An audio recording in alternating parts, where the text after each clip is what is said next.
며칠 전에 한 학생이 저에게 와서 이런 이야기를 했습니다. 선생님, 질문이 있는데요. 그래, 뭔데? 일요일 날 오후 3시 정도였을 겁니다. 학생들을 가르치는 그런 작은 프로그램을 제가 운영을 하고 있는데, 그 학생이 이제 와서 저한테 그 물었던 질문이 아주 재미가 있습니다. 선생님, 저는 제가 무엇을 해야 할지 잘 알 수가 없거든요. 제가 좋아하는 일이 어떤 건지, 제가 잘할 수 있는 것이 무엇인지, 제가 뭘 해야 되는지 전혀 알 수가 없습니다. 선생님은 언제 그걸 알게 됐는데요? 저 같은 고등학교 시절에 그런 생각이 있었습니까? 그런 질문을 던졌습니다. 그래서 제가 이렇게 물었습니다. 그런데 말이야, 너 정말 지금까지 이제 고1이지? 그러니까 고1 동안 공부를 진짜 미칠 정도로 해본 적이 있니? 아니요? 그렇게 이야기를 하더군요.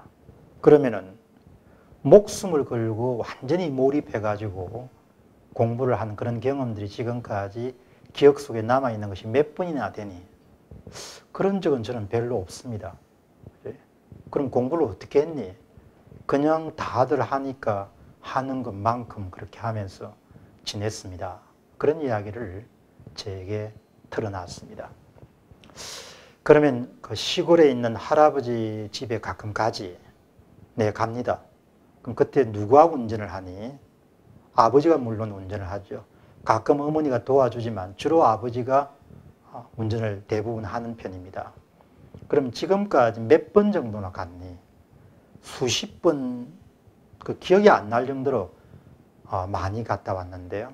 그러면은 보자. 그러면 집에서 출발해가지고 할아버지의 시골집에 도달하는 길을 수십 번 왔다 갔다 했지만 잘 알 수가 없지. 물론이죠. 저는 모르고 아버지가 아마 잘 알고 계실 겁니다.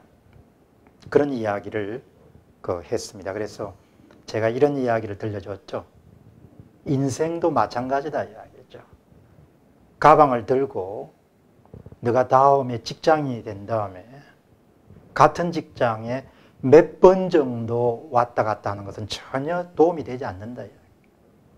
마찬가지로 학원도 마찬가지인데 너가 가방을 들고 학원에 몇 번 정도 왔다 갔다 했는가는 전혀 도움이 되지 않는다 이야기죠. 과연 본인이 몰입을 해서 어떤 것을 할 때만이 너가 무엇을 갖고 있는지, 앞으로 무엇을 해야 되는지, 또 어떤 것을 잘할 수 있는지 이런 부분을 찾아낼 수 있다.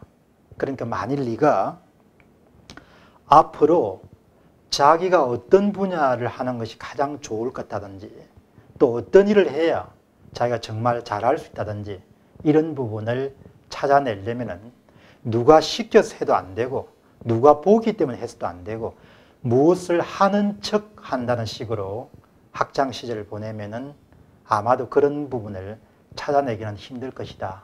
그리고 학교 시절뿐만 아니고 이 다음에 직장을 잡아서 직장 생활을 할 때도 상사가 보니까 또 일을 잘하면은 좀 더 많은 보수를 얻을 수 있으니까 그렇기 때문에 어떤 일을 한다고 생각해서는 절대로 어떤 분야에서 네가 전부를 걸고 일을 해야 될지 그렇게 알 수 있는 기간은 영원히 없을 것이다.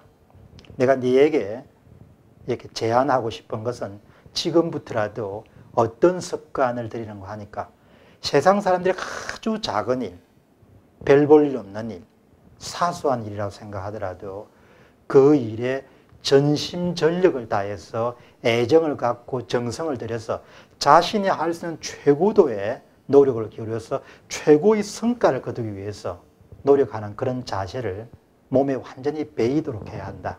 그렇게 해야 내가 평생 동안 어떤 일을 하면 살아가야 될지를 찾아낼 수가 있다. 이런 이야기를 들려줬습니다. 그리고 저의 경험을 더해서 내가 그것을 본격적으로 찾아낸 것은 30대 중후반이었다는 그런 이야기를 더해 주었습니다.